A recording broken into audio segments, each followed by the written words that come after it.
नमस्कार दोस्तों, स्वागत है अपने YouTube channel top trending GK में। दोस्तों इस वीडियो में अपन देखने वाले हैं रेलवे ग्रुप डी 2018 में पूछे गए टॉप 30 टफेस्ट क्वेश्चन जो कि मैक्सिमम कैंडिडेट के द्वारा अटेम्प्ट नहीं किए गए थे। तो आपके सामने पहला क्वेश्चन है, निम्न में से कौन सा जानवर प्राध्वनि उत्पन्न कर सकता है। ये 17 सितंबर 2018 के प्रथम पारी में पूछा गया था। क्वेश्चन का आंसर देखने से पहले आपको पता होना चाहिए प्राध्वनि ध्वनि तरंगे होती क्या है। तो ये वो ध्वनि तरंगे होती हैं जिनकी आवृत्ति 20,000 हर्ट्ज से ज़्यादा होती है और मनुष्य का कान है ये 20 हर्ट्ज से लेकर 20,000 हर्ट्ज तक आवृत्ति की ध्वनि तरंगे सुन सकता है और इनकी आवृत्ति 20,000 हर्ट्ज से ज़्यादा होती है, मतलब अपन नहीं सुन सकते हैं। और ये उत्पन्न कर सकने वाला यहाँ पे जानवर का जो ऑप्शन है वो है पोर्पोइसेज है। ये एक कॉर्डेटा संघ का दांतेदार व्हेल है। और प्राध्वनि तरंगे उत्पन्न करने वाले कुछ अन्य जानवरों के उदाहरण की बात करें तो वो ऑयल बर्ड्स है, बैट्स यानी चमगादड़ है, यानी ये सभी आपके अल्ट्रासाउंड वेव है उत्पन्न करते हैं। और जो 20 हर्ट्ज से कम आवृत्ति की ध्वनि तरंगे होती हैं उन्हें बोला जाता है अवसर्वीय तरंगे यानी इंफ्रासोनिक वेव। और अपन जो सुनते हैं वो ऑडिबल होती हैं, सर्वीय तरंग होती हैं 20 से लेकर 20,000 हर्ट्ज तक की रेंज की। तो यहाँ पर आपका ऑप्शन बी एकदम करेक्ट हो जाएगा। नेक्स्ट क्वेश्चन की तरफ मूव करें उससे पहले मैं आपको बता दूं दोस्तों, अभी आपके लॉकडाउन के बाद जो एसएससी सीएचएसएल का एग्जाम होने वाला है, 3 दिन का एग्जाम हुआ था, तो उसके पैटर्न को ध्यान में रखते हुए यहाँ पर मैंने टोटल 49 फुल टेस्ट जहाँ पर आपके सभी सब्जेक्ट के सवाल रहने वाले हैं, तो वो आप जरूर अटेम्प्ट कीजिए एग्जाम से पहले। टोटल 49 ऑनलाइन आपके डेली 1 न्यू टेस्ट मिलने वाला है। तो धुरीना एप्लीकेशन पे आपको मिल जाएंगे। किस टाइप से बाई करना है उसके लिए वीडियो लिंक भी आप नीचे डिस्क्रिप्शन बॉक्स में देख सकते हो। नेक्स्ट क्वेश्चन है, जब एटीपी में टर्मिनल फॉस्फेट लिंकेज जल का उपयोग करके विखंडित होता है तो कितने किलो जूल प्रति मोल के समतुल्य ऊर्जा निकलती है। करेक्ट आंसर होगा 30.5 किलो जूल प्रति मोल ऊर्जा निकलती है। एटीपी में टर्मिनल फॉस्फेट लिंकेज बॉन्ड क्या होता है, तो एटीपी की फुल फॉर्म होती है एडिनोसिन ट्राइफॉस्फेट, जिसमें आपके एक तो एडिनिन होगा और एडिनिन से राइबोज है ये कनेक्ट होगा और राइबोज से 3 फॉस्फेट ग्रुप है ये कनेक्ट होंगे। तो इन फॉस्फेट ग्रुप के मध्य जो बॉन्ड होता है वो बहुत ही हाई एनर्जी का बॉन्ड होता है। इसे बोला जाता है phosphate linkage, terminal phosphate linkage bond होता है, या फिर इसे फॉस्फो एनहाइड्रेट बॉन्ड भी बोला जाता है। तो ये जब विखंडित होता है तो 30.5 किलो जूल प्रति मोल के समतुल्य ऊर्जा निकलती है एटीपी में। ओके, नेक्स्ट क्वेश्चन है, धातुओं की विद्युत प्रतिरोधकता का सही क्रम चुनें। तो यहाँ पर आपका करेक्ट आंसर हो जाएगा ये ऑप्शन डी करेक्ट है, जिसमें मरकरी हो जाएगा, उसके बाद निकल, उसके बाद टंगस्टन और सबसे कम जो विद्युत प्रतिरोधकता होती है वो होती है अर्जेंटम यानी सिल्वर की होती है। विद्युत प्रतिरोधकता का मतलब है किसी पदार्थ की अपने माध्यम से विद्युत आवेश वाहक के प्रवाह का विरोध करना, उनकी क्षमता को बोला जाता है विद्युत प्रतिरोधकता। जितना ज़्यादा विरोध होगा उसमें उतना ही कम करंट फ्लो होगा। तो यहाँ पर जो बात करें एजी की, सिल्वर है, तो सिल्वर में चांदी में सबसे कम विद्युत प्रतिरोधकता होती है। मान की बात करें वैल्यू की तो 1.59 गुणा 10 की घात -8। और विद्युत प्रतिरोधकता का जो इकाई है बहुत बार एग्जाम में पूछा गया है, ओ मीटर होती है और विद्युत प्रतिरोधकता को रो से डिनोट किया जाता है। आपको पता है आर बराबर होता है रो L/A होता है और ये रो है आपका विद्युत प्रतिरोधकता। तो यहाँ पर सबसे कम किसकी है, चांदी की है, तो ऑप्शन डी आपका एकदम सही हो जाएगा। बाकी ऑप्शन को आपको देखना ही नहीं है। और उसके बाद जो डब्ल्यू है टंगस्टन है, टंगस्टन की 5.60 गुणा 10 की घात -8 ओम मीटर होती है। और मरकरी की बात करें तो मरकरी की होती है 9.8 गुणा 10 की घात -7 ओम मीटर होती है। और निकल की होती है 6.99 गुणा 10 की घात -8। तो यहाँ पर सबसे कम अर्जेंटम है, तो आपका ऑप्शन डी सही हो जाएगा। और अगला क्वेश्चन, पुस्तक a book of light when A loved one has a different mind के लेखक कौन है। 17 सितंबर की सेकंड पारी का क्वेश्चन है। तो a book of light when A loved one has a different mind, इस पुस्तक के लेखक है जेरी पिंटो। जेरी पिंटो कहाँ के, भारत के हैं, मुंबई इंडिया के हैं। तो ऑप्शन यहाँ पे जेरी पिंटो आपका सही होगा। अगला क्वेश्चन है, मधुमक्खी के डंक का इलाज करने के लिए कौन से घोल का उपयोग किया जाता है। 17 सितंबर की सेकेंड शिफ्ट का। तो मधुमक्खी के डंक का इलाज करने के लिए बेकिंग सोडा का उपयोग किया जाता है, जिसका फॉर्मूला होता है NaHCO3 यानी सोडियम बाइकार्बोनेट, इसे बोला जाता है, इसका उपयोग होता है। नेक्स्ट क्वेश्चन जो कि 16 अक्टूबर के थर्ड सेट में पूछा गया था, समाचार चैनल टाइम्स नाउ के मुख्य संपादक कौन है। सही जवाब हो जाएगा राहुल शिवशंकर है। बात करें टाइम्स ऑफ इंडिया जो इंग्लिश न्यूज़पेपर है, उनके मुख्य संपादक है जयदीप बोस। तो ये दोनों आपको जरूर याद रखना है। अगला क्वेश्चन, पुरुषों के हॉकी विश्व कप 2018 के लिए कौन सी कंपनी आधिकारिक भागीदार है। जो 2018 में पुरुषों का हॉकी विश्व कप हुआ था भुवनेश्वर इंडिया में, और ये क्वेश्चन पूछा गया था 17 सितंबर के थर्ड सेट में, तो वो कंपनी थी ओडिशा माइनिंग कॉर्पोरेशन, आधिकारिक भागीदार थी पुरुष हॉकी विश्व कप 2018 में। ये हुआ था भुवनेश्वर उड़ीसा में। कब हुआ था, 28 नवंबर से 16 दिसंबर 2018 के मध्य हुआ था। कितनी टीमों ने भाग लिया था, टोटल 16 टीमों ने भाग लिया था। वेन्यू था कलिंगा स्टेडियम भुवनेश्वर। चैंपियन रही थी बेल्जियम, फर्स्ट टाइटल है इनका। और जो रनर अप रही है, उप विजेता वो रही है नीदरलैंड और थर्ड पोजीशन पे है ऑस्ट्रेलिया टीम। नेक्स्ट क्वेश्चन है, यूनेस्को द्वारा भारत के किस शहर को पहला विश्व विरासती शहर का दर्जा दिया गया है? 1 अक्टूबर के थर्ड शिफ्ट का क्वेश्चन है। करेक्ट आंसर है अहमदाबाद को यूनेस्को द्वारा भारत का पहला विश्व विरासती शहर का दर्जा दिया गया है। नेक्स्ट क्वेश्चन है, हवा में ध्वनि तरंगें किस प्रकृति की होती हैं? 2 नवंबर के थर्ड शिफ्ट का क्वेश्चन है। तो ये प्रकृति की होती है अनुदैर्ध्य। हवा में ध्वनि तरंगें अनुदैर्ध्य प्रकृति की होती हैं।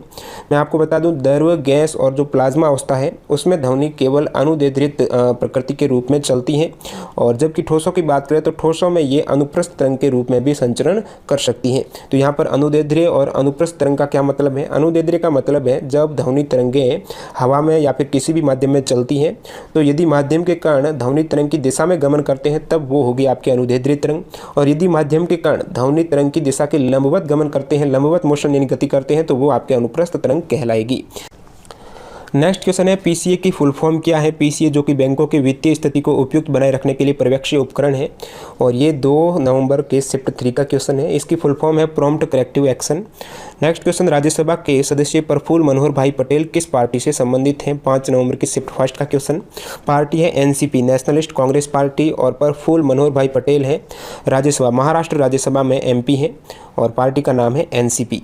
अगला क्वेश्चन है, किस साम्राज्य की स्थापना 1347 में हसन गंगू ने की थी? 5 नवंबर की शिफ्ट फर्स्ट का क्वेश्चन। तो हसन गंगू ने जो साम्राज्य की स्थापना की थी वो था बहमनी साम्राज्य। कब की थी? 1347 में की थी। और भी जो ऑप्शन में दे रखा है, संगमा, काकातिया, विजयनगर, इनकी स्थापना किसने की वो भी देख लेते हैं।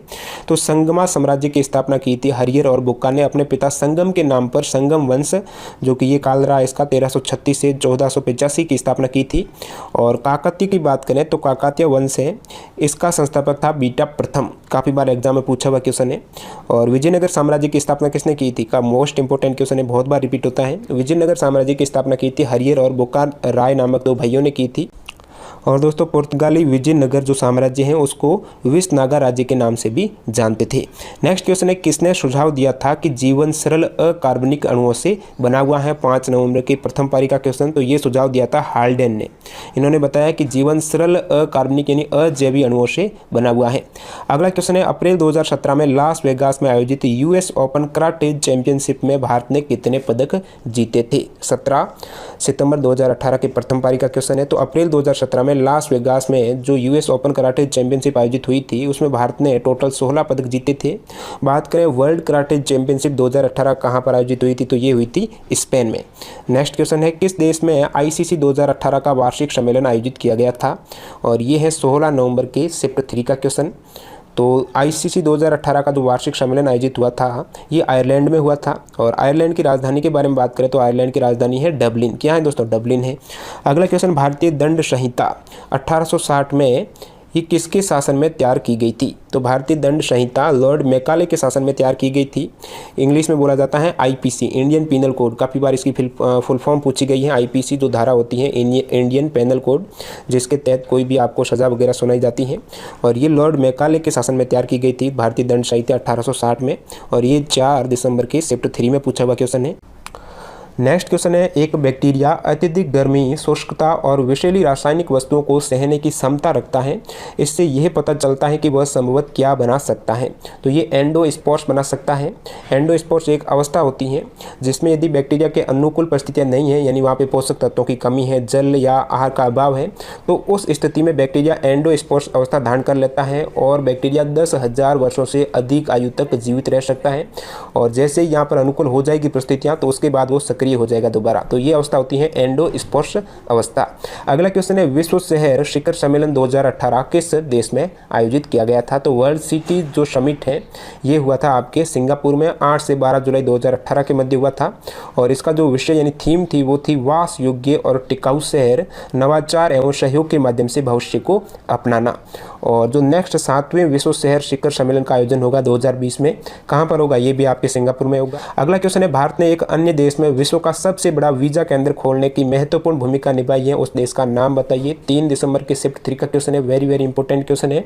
तो ये वीजा केंद्र है जो कि विश्व का सबसे बड़ा है, बांग्लादेश में खोला गया है और इसका उद्घाटन किया था राजनाथ सिंह ने, इनका वीजा केंद्र का उद्घाटन किया।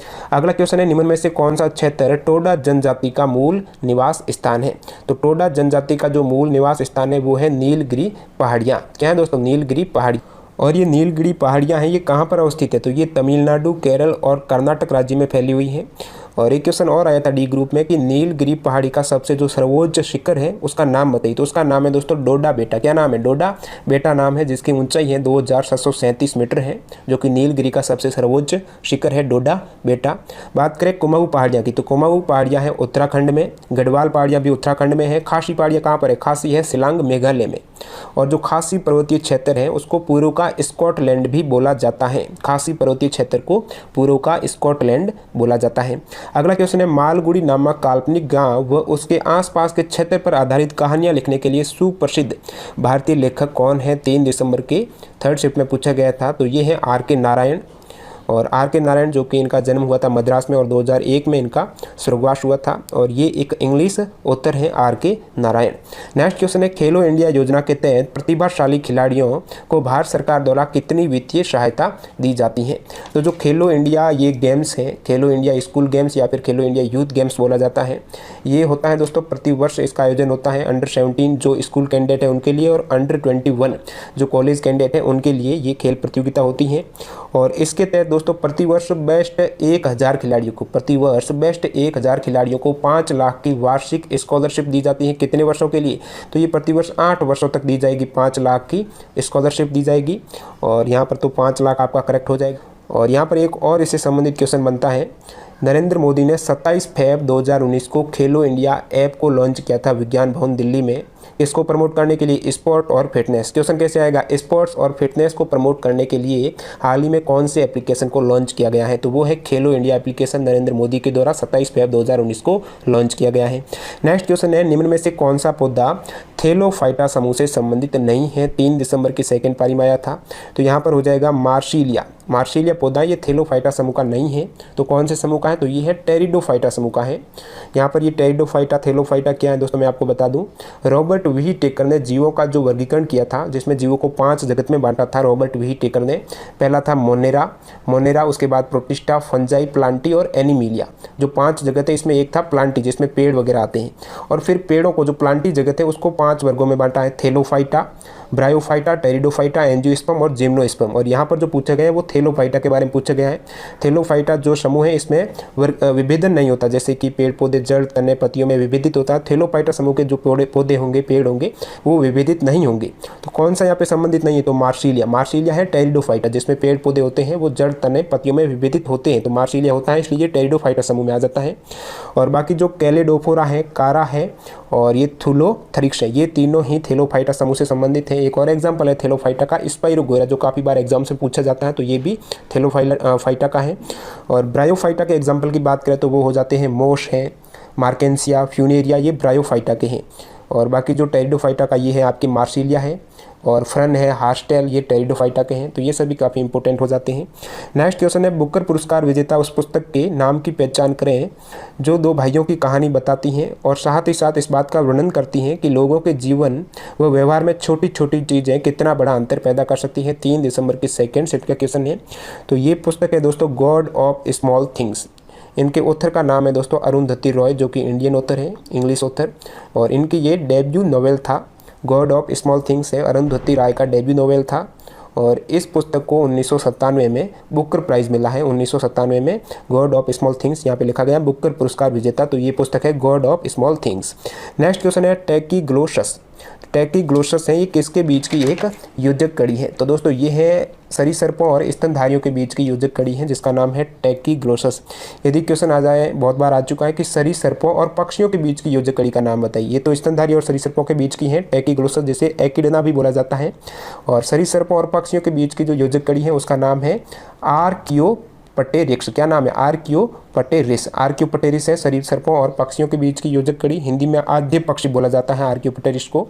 और जो पौधे और जंतुओं के बीच की योजक कड़ी का नाम है युगलिना। पौधे और जंतुओं के बीच की योजक कड़ी है युगलिना। तो ये आया था आपके 3 दिसंबर की सेकेंड शिफ्ट में टैकीग्लोसस, इसे एकिडना बोला जाता है। ये सरीसृपों और स्तनधारियों के बीच की योजक कड़ी है। अगला सवाल क्वेश्चन नंबर 26, ब्रिटिश प्रधानमंत्री थेरेसा मे किस पार्टी से जुड़ी हुई है, जो कि 3 दिसंबर के सेकंड सेट में पूछा गया है। और ये इनकी पार्टी का नाम है कंजर्वेटिव पार्टी। और वर्तमान में बात करूं तो वर्तमान में ब्रिटेन के जो प्रधानमंत्री है वो बोरिस जॉनसन है, उनकी पार्टी भी कंजर्वेटिव पार्टी है। नेक्स्ट यहाँ पर IMF का आपको प्रमुख कौन ये पूछा है, ये भी 3 दिसंबर की सेकंड पारी का सवाल है। IMF यानी इंटरनेशनल मॉनेटरी फंड है, इनके जो मैनेजिंग डायरेक्टर है वो है क्रिस्टेलिना जॉर्जिवा है। हेडक्वार्टर कहाँ पर है IMF का, तो इसका हेडक्वार्टर है वाशिंगटन DC यूनाइटेड स्टेट में है। वर्तमान में सदस्य देश है 189 कंट्रीज। विश्व का पहला जेंडर साहित्य महोत्सव कहाँ आयोजित हुआ था, 1 दिसंबर की सेकंड पारी का क्वेश्चन है। तो विश्व का पहला जेंडर साहित्य महोत्सव हुआ था पटना में। कब हुआ था, 7 से 9 अप्रैल 2017 को हुआ था विश्व का पहला जेंडर साहित्य। नेक्स्ट क्वेश्चन है, फास्फोरिक एसिड का रासायनिक सूत्र क्या है, ये 1 दिसंबर की सेकंड पारी का है। तो फास्फोरिक एसिड है, इसका केमिकल जो फॉर्मूला है वो है H3PO4। H3PO4 फॉस्फोरिक एसिड का फॉर्मूला है। यहाँ पर बहुत से ऑप्शन दिए गए थे, 3 ऑप्शन अन्य थे जो कि कंफ्यूज कर रहे थे। जो HPO4 है इसका नाम होता है हाइड्रोजन फॉस्फेट, और H2PO4 है ये डाई हाइड्रोजन फॉस्फेट आयन होता है, H2PO4 di hydrogen phosphate ion. और जो H3PO3 है इसे बोला जाता है फॉस्फोरस एसिड, IUPAC नाम है फॉस्फोनिक अम्ल और सामान्य नाम है फॉस्फोरस एसिड H3PO3 का। अगला क्वेश्चन है, विषुवत रेखा पर किसी वस्तु को भारहीन बनाने के लिए पृथ्वी की घूर्णन अवधि क्या है, 1 दिसंबर सेकंड पारी का क्वेश्चन है। तो विषुवत रेखा पर किसी वस्तु को भारहीन बनाने के लिए जो पृथ्वी की घूर्णन अवधि है वो है 84 मिनट है। कितनी है, 84 मिनट। काफ़ी टफ क्वेश्चन था। नेक्स्ट और लास्ट क्वेश्चन है जिसका आंसर आपको कमेंट बॉक्स में करना है। 1 दिसंबर की सेकंड पारी में पूछा गया था, किसने उपनिषदों और वेदों का बांग्ला भाषा में अनुवाद किया था। ऑप्शन यहाँ पे देख सकते हो, करेक्ट आंसर कमेंट जरूर कीजिए। तो दोस्तों वीडियो देखने के लिए आपका बहुत बहुत धन्यवाद। तो इस तरह से नेक्स्ट वीडियो यदि आपको चाहिए तो इस वीडियो में लाइक का टारगेट रख रहे हैं हम 1000 लाइक्स का। यदि इतना लाइक टारगेट कंप्लीट हो जाता है तो मैं नेक्स्ट वीडियो जल्दी लाऊंगा। मिलते हैं अगले पार्ट में, तब तक के लिए वंदे मातरम, जय हिंद दोस्तों।